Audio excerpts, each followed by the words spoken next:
देवियों और देवताओं, सब जीव के पीछे कौन लगा रहता है? जो सुख देता है और दुख देता है। वो अपने किए हुए कर्मों के संस्कार हैं।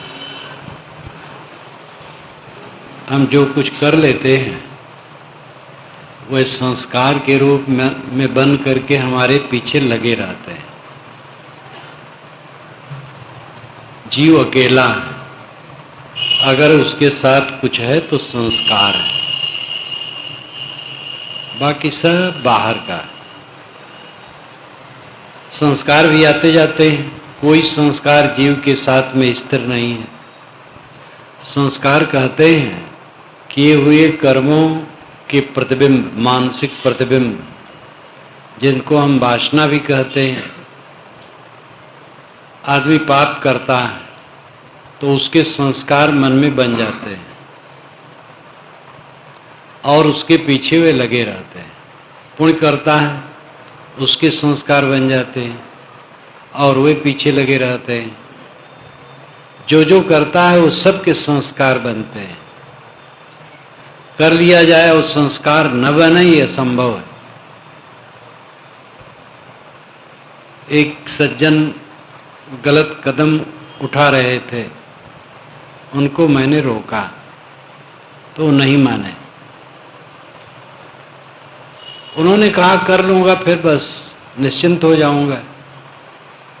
मैंने कहा गलत कर्म करके निश्चिंत नहीं हो सकते। तो मेरे ऊपर वो नाखुश हो गए। कर लिए तो उसका तो भीतरे भीतर जाने।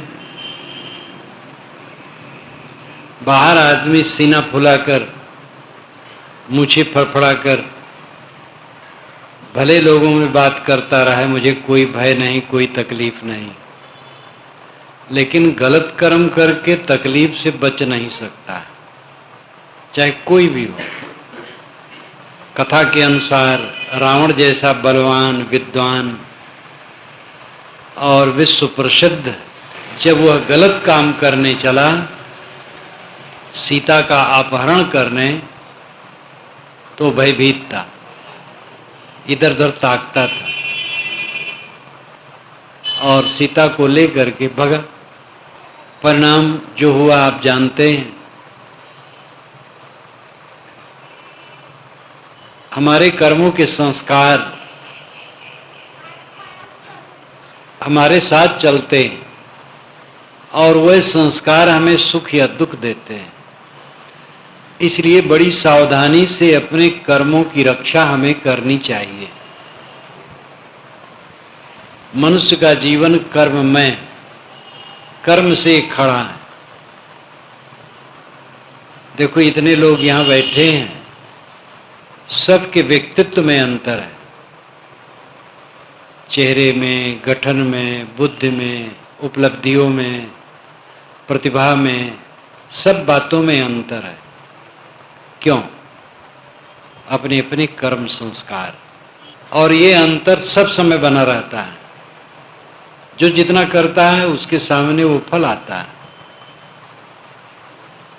इसलिए इस संसार में आकर के सफल कौन है?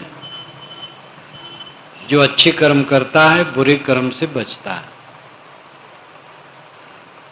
अच्छे कर्म करने वाले के पीछे अच्छे संस्कार देवदूत के तरह लगे रहते हैं और बुरे कर्म करने वालों के पीछे गलत संस्कार यमदूत की तरह लगे रहते हैं। यमदूत तो काल्पनिक है। यम का दूत आता है, पुराणों में लिखा है और करीब करीब दुनिया के सभी मतों में इसकी चर्चा है। क्योंकि शरीर के न रहने पर ये सबके मन में करीब करीब होता है कि न रहने पर वो खत्म नहीं हो जाता है, आगे चलता है, वो अस्तित्व रहता है। और अगर हम बुरे कर्म करते हैं तो हमें बांधने वाला आएगा, यमराज। और कितने लोग जब बीमार होते हैं तो जो सुनी सुनाई बातें हैं उससे और भयभीत हो जाते हैं, और न भी सुने हों तो उनके संस्कार खड़े हो जाते हैं सामने और वो उसको झकझोरते रहते हैं। इसलिए हर इंसान को अपने कर्मों पर ध्यान देने की जरूरत है। शरीर की रक्षा के लिए जो श्रम हो अपनी अपनी श्रेणी और योग्यता के अनुसार वो काम करें। जीवन गुजर का काम करने के बाद यही काम करना चाहिए। जीवन गुजर का काम सबको करना है। श्रेणियां अलग हैं, योग्यताएं अलग हैं, स्थितियां अलग हैं, लेकिन परिश्रम सबको करना पड़ता है। लेकिन इतने ही के परिश्रम में जीवन न बिता दे। असली काम जीवन की रक्षा के लिए जो हम काम करते हैं, क्योंकि जीवन से हम वह काम करें जिससे हम दुखों से ऊपर उठें। एक चींटी भी दुख नहीं चाहती है। सब जीव एकदम दुख से मुक्त रहना चाहते हैं। प्राण सबको प्रिय है। अपनी अपनी योनि और खान के अनुसार सब जीव प्रजनन करते हैं, पलते हैं, पुसते हैं। वहाँ आश्रम में मेरे, जहाँ मैं हूँ, मेरे कक्ष के पास बाथरूम में गीजर के ऊपर एक पक्षी ने अंडे दिया। मैं नहीं था महीनों, तो ऊपर जंगले से आया, मादा ने दिया होगा, वो कुछ लकड़ी वकड़ी घास पत्ता ला के उस पर रख करके।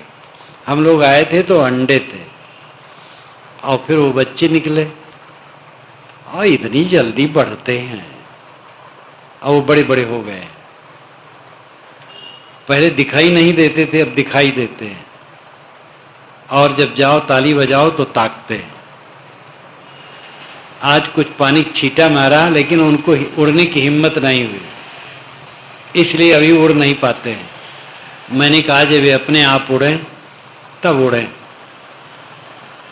अब कैसी कैसी योनियां हैं।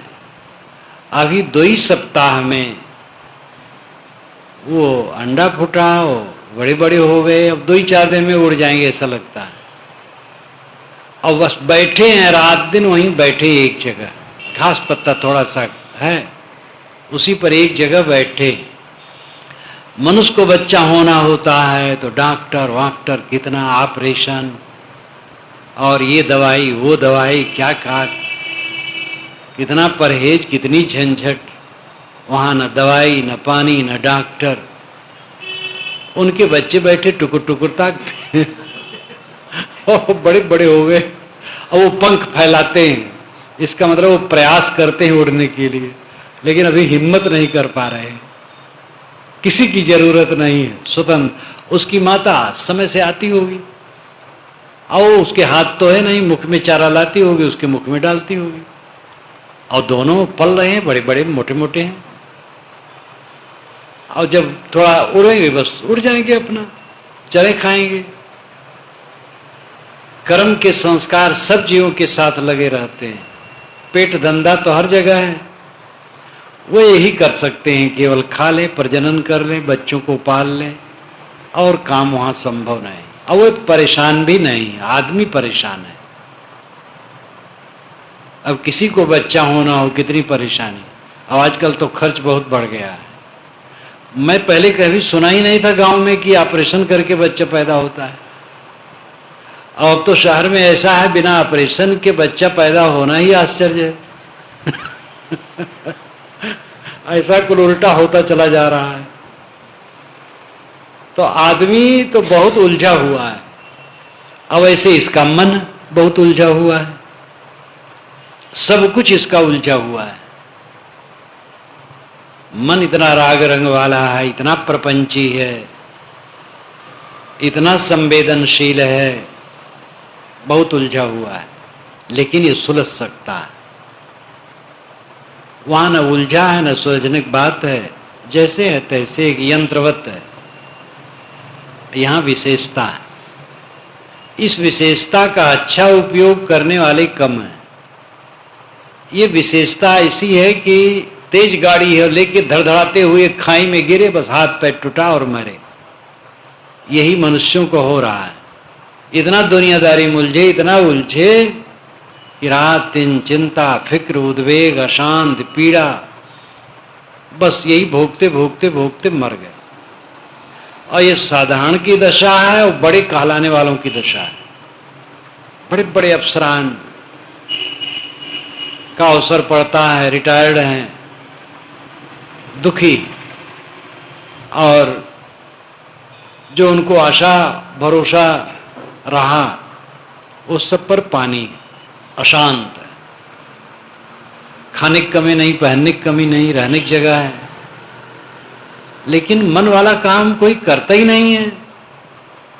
मन को मांजना चाहिए, मन को साफ करना चाहिए, कर्मों को सुधारना चाहिए।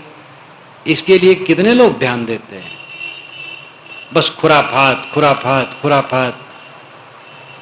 कितना खुराफात करके दूसरे को फंसा लिया जाए, बेवकूफ़ बना लिया जाए। हम दूसरे को बेवकूफ़ बनाते हैं लगता है, लेकिन खुद बेवकूफ़ बनते हैं। विष्णु के लिए कहा जाता है बलि को छले, तो विष्णु भगवान स्वयं बेवकूफ़ बन गए, उनके अधीन हो गए और उनके मन की पीड़ा गई नहीं। विबुध काज बावन बलि, छलो भलो करि जानी, प्रभुता तज बस भेद दप, मन की गई न गलानी। ये गोस्वामी जी की दोहावली में। देवताओं का काम बनाने के लिए बामन ने, यानी विष्णु ने बामन बनकर बलि को छल लिया। देवताओं का काम तो कर दिया, लेकिन मन की गई न गलानी, मन की गलान न गई। उनको ताप होता रहा, संताप होता रहा कि मैंने क्या कर डाला। मनुष्य जो कर लेता है उस ताप से बच नहीं सकता है, पीछे उसके लगे रहते हैं। इसलिए जब विष्णु को ताप होता रहा तो हम किस खेत की मूली हैं? गलत करेंगे तो कैसे नहीं ताप होगा? कथाएं जो बनी उनमें दूषण भी है, भूषण भी है। भारतवर्ष का सबसे पुराना ग्रंथ वेद है, और बल्कि बहुवचन में कहना चाहिए वेद हैं, 4 वेद हैं। सामवेद में तो कुल अपना 75 मंत्र है बस, और सब ऋग्वेद का मंत्र है। और ऋग्वेद तो सबसे पहले है ही है। अथर्ववेद भी काफी संपन्न है, यजुर्वेद भी अपना है ही है। और इन वेदों में रूपकों में बातें कही गई और प्राकृतिक शक्तियों को व्यक्त के रूप में चित्रित किया गया है। सूर्य, आदित्य, अनेक प्राकृतिक शक्तियों का व्यक्तीकरण किया गया है सुंदर काव्यों में, और उसका इतना गहरा प्रभाव भारत के साहित्यकारों पर पड़ा कि वहीं से रूप बदल बदल करके नई नई विकृत कहानियां बनती चली गई। और वो ऋषियों ने तो अलंकारों में कहा था, लेकिन वो आगे चल करके उसका स्थूल रूप दे दिया गया, इसलिए बिगड़ा हुआ रूप आ गया। ये जो विष्णु का छलना है बावन बन करके, ये भी ऐसे है। ऋग्वेद में 12 बार 3 पाद क्रम विष्णु का बताया गया है, और 12 बार संकेत में है। तो 24 बार ऋग्वेद में इसकी चर्चा है कि विष्णु ने 3 कदम रखा, और वो 3 कदम है सूरज की किरणों का पृथ्वी, अंतरिक्ष और दुलोक में पड़ना। दुनिया के जितने वेद विद्वान हैं देश विदेश के, इसमें सब एक मत है, इसमें 2 राय नहीं। जो वेदों को पढ़ लेगा उसी का भ्रम कट जाएगा। इदम विष्णु विचक्रमे त्रेधा निदधे पदम समूढ़मस्य पांसुरे। जो 24 बार वेद में आया है इसके लिए, उससे सबसे संपन्न कथन इस मंत्र में है। इदम विष्णु विचक्रमे त्रेधा निदधे पदम समूढ़मस्य पांसुरे। इदम यह, यहाँ विष्णु सूर्य विचक्र में चला, त्रेधा 3 प्रकार से, निदधे रखा, पदम पैर, समूढ़ मत्स्य पांसुरे समूढ़ ढक गया, पांसुरे अस्य पांसुरे उसके पैर के धूल से। पांस कहते हैं धूल को, रज को, गर्दा गुब्बार को। यहाँ विष्णु 3 कदम चला, उसके पैर की धूल से संसार ढक जैसा गया। ये इसका सरल सीधा शब्दार्थ भावार्थ सब है। तो विष्णु कौन है? सूर्य। सूर्य की किरणें पृथ्वी पर पड़ती हैं, अंतरिक्ष में पड़ती हैं और दुलोक में पड़ती हैं। पृथ्वी जिस पर हम बैठे हैं, और अंतरिक्ष आकाश और दुलोक तारामंडल, यही उसके 3 कदम रखना। और उसके पैर की धूल से संसार ढक जैसा गया, यानी उसकी रश्मियों से, प्रकाश से सारा संसार आवृत हो गया। यही अर्थ है। और इसी को सतपथ ब्राह्मण में थोड़ा बिगाड़ करके रखा गया, और वहां से फिर और बिगड़ा तो 52 पुराण ही बन गया एक। और फिर विष्णु भगवान जगत पालक, हिंदू के सबसे बड़ा नेता, और इतने धोखेबाज विधर्मी इसी का दुरुपयोग करते हैं। और जंगलों में वो प्रचार में जाते हैं कि देखो तुम्हारे विष्णु भगवान धोखा दे दिए एक निरपराध आदमी को, और हमारा भगवान है किसी को धोखा नहीं देता है। लेकिन विष्णु कोई व्यक्ति है ही नहीं, विष्णु तो सूर्य है। तो वेदों के रूपक और अलंकार बिगाड़ बिगाड़ कर पुराणों में बहुत कहानियां बनी हैं। लेकिन खास बात जो यहाँ है वो ये है, कर्म का संस्कार सबके साथ चलता है। अगर गलत किया जाएगा तो उसका परिणाम गलत हमारे सामने आएगा, और उसके संस्कार हमारे पीछे पीछे लगे रहेंगे। अच्छा करेंगे तो अच्छे संस्कार लगे रहेंगे। इसलिए अपने लिए, अपने बच्चों के लिए, अपने प्रेमियों के लिए, अनुगामियों के लिए पाप न करें। पाप करके जिंदगी बिताई जाए तो भी जिंदगी बीत जाएगी, और पाप से बच करके जिंदगी बिताई जाए तो भी बीत जाएगी। लेकिन दोनों के परिणाम में बड़ा अंतर होगा। एक में हम अपने को ठग लेंगे और एक में हम प्रसन्न रहेंगे। जिंदगी तो बीत जाती है। जिसको हम बहुत मालटाल मानते हैं, क्षण ही में वो खो जाता है। जोड़ने में कितना समय लगता है और तोड़ने में कितना लगेगा। सांस आना बंद हुआ, बस खत्म मामला, तमाशा खत्म। हमारे साथ साथ जो लगा रहता है वो संस्कार है। जीव अकेला है, अकेला आया है अकेला जाएगा, सब समझते हैं। अगर उसके साथ कोई है तो कर्मों का संस्कार है। पत्नी नहीं है, पति नहीं है, पुत्र नहीं है, भाई नहीं है, गुरु नहीं, चेला नहीं, कोई नहीं, सब ये बाहर का झमेला है। ले दो लो और आचार विचार ठीक कर लो, कल्याण काम कर लो। मिलने जुलने का फल यही है, सुधार लो अपने को। किसी का साथ किसी से रहने वाला नहीं।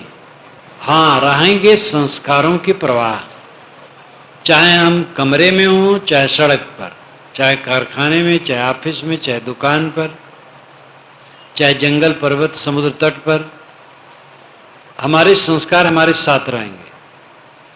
जो इतना बड़ा साथी है उसको हमें संवार सुधार करके रखना चाहिए। अपनी असावधानी में उसको हमने ऊबड़ खाबड़ बना रखा है, कट कुठार, तो पीड़ा देता रहेगा, हमें विदग्ध करता रहेगा। इसलिए सबसे अधिक चिंता हमारे जीवन में होनी चाहिए अपने कर्मों को सुधारने की। पुत्र प्रिय नहीं, पत्नी पति प्रिय नहीं, धन प्रिय नहीं, कुछ भी प्रिय नहीं, आत्म सुख सबको प्रिय। सबको हम क्यों चाहते हैं? आत्मा के सुख के लिए। अब आत्मा का सुख गलत कर्म करके नहीं हो सकता। हम मन से गलत सोचें, वाणी से गलत बोलें, इंद्रियों से गलत करें, तो इनके परिणाम में गलत संस्कार बनेंगे और ये गलत संस्कार हमें पीड़ा देंगे। इसलिए हर इंसान को, नर हो, नारी हो, गृहस्थ हो, विरक्त हो, कोई भी हो, रात दिन ये निगरानी रखे।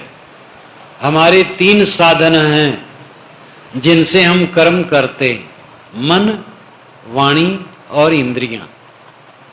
मन सूक्ष्मतम है, वाणी स्थूल है उससे, और इंद्रियां स्थूलतम है। तो इंद्री, वाणी और मन ये 3 हैं।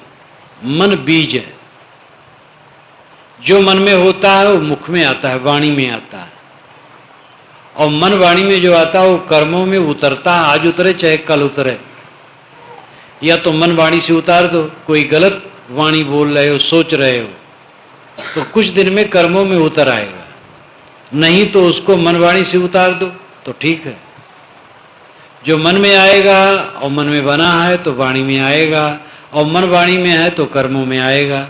और अगर ये तीनों में है तो उसके संस्कार आएंगे, और वो संस्कार हमारे साथ में लगेंगे। जो हरदम रहने वाले हैं, सेवक सुख नहीं दे सकता है, पुत्र पत्नी पति सुख नहीं दे सकते हैं, जो सुख पवित्र संस्कार देते हैं। और कोई दुश्मन दुख नहीं दे सकता है, जो दुश्मन हमारे गंदे संस्कार देते हैं। इसलिए इस पर ध्यान देने की आवश्यकता सबको। इसी में धर्म कर्म सब है। और सस्ते नुस्खे के पीछे जो लोग घूमते वो धोखा में। कोई देवता खुश हो जाएगा तो कुछ कर देगा, कहीं तीर्थ में नहा लो तो कुछ कट जाएगा, तो कहीं राम नाम या कोई नाम ले लो, मंत्र का पाठ कर लो, कट जाएगा। ये धोखे में कोई न रहे। तीर्थ में घूमें, जो कोई पूछते पाछते हैं पूजे, जो जितना समझ पाते हैं, समझेंगे तो और आगे निकल जाएंगे। तीर्थ घूमना हो तीर्थ घूम लें, ये सब करें, कोई बात नहीं। लेकिन पाप करते रहोगे तो कोई काट लेगा, काट देगा, ये असंभव है। कोई नहीं काट पाएगा, उसको तो बंद करना है। तीर्थवासी, तीर्थ में जो तीर्थ के ठेकेदार लोग हैं उनकी दशा देखो। प्रयाग में तो बैठो हो आप लोग, जानते हो सब। और 3 बड़े तीर्थ यहीं प्रयाग, काशी, अयोध्या हैं, और महिमाएं खूब बढ़ चढ़ करके ग्रंथों में। लेकिन इसकी भूल भुलैया में न रहना। तीर्थ वास्तव में जलाशय में उतरने की सीढ़ी को कहते हैं, और तीर्थ तारने वाला समझ सकते हैं। तो विवेक, ज्ञान, सदाचार, सत्कर्म ये तीर्थ हैं। पवित्र मन तीर्थ है, ये तारता है। अस्थूल बातों में लोग उलझ गए हैं। तो आप लोगों के सामने मैंने निवेदन किया कि हमारे साथ में कौन रहता है। पहली बात तो हम अकेले हैं, कोई नहीं, जीव अकेला है। सारा संबंध एक स्वप्न है। हाँ, कोई रहता है तो कर्मों के संस्कार है, इसलिए उन्हें संभालना चाहिए। अगर गलत करोगे तो कांटे बोओगे, समझ लो, और साथ साथ वो गढ़ते रहेंगे। अब अगर अच्छे करोगे पवित्र संस्कार रहेंगे, आनंद रहेगा। इसलिए हम लोगों को चाहिए कि सत्संग का आधार लें और सदग्रंथ पढ़ना शुरू करना चाहिए। जो न पढ़ते उनको पढ़ना चाहिए। ये धार्मिक ग्रंथ, आध्यात्मिक ग्रंथ रखना चाहिए और पढ़ना चाहिए, रोज पढ़ना चाहिए। बहुत बड़ी खुराक है सत्संग, सदग्रंथ, और इन दोनों से मिले हुए विचारों का अभ्यास। और ये तीनों काम कोई करता रहे तो देखेगा थोड़े दिन में चित्त का बड़ा अंतर हो गया और उसका सुख और आनंद अपने आप अनुभव होने लगेगा। कूड़ा कचरा चित्त से हटने लगेगा और शांति मिलने लगेगी। इन बातों पर हमें और आपको सबको ध्यान देना चाहिए।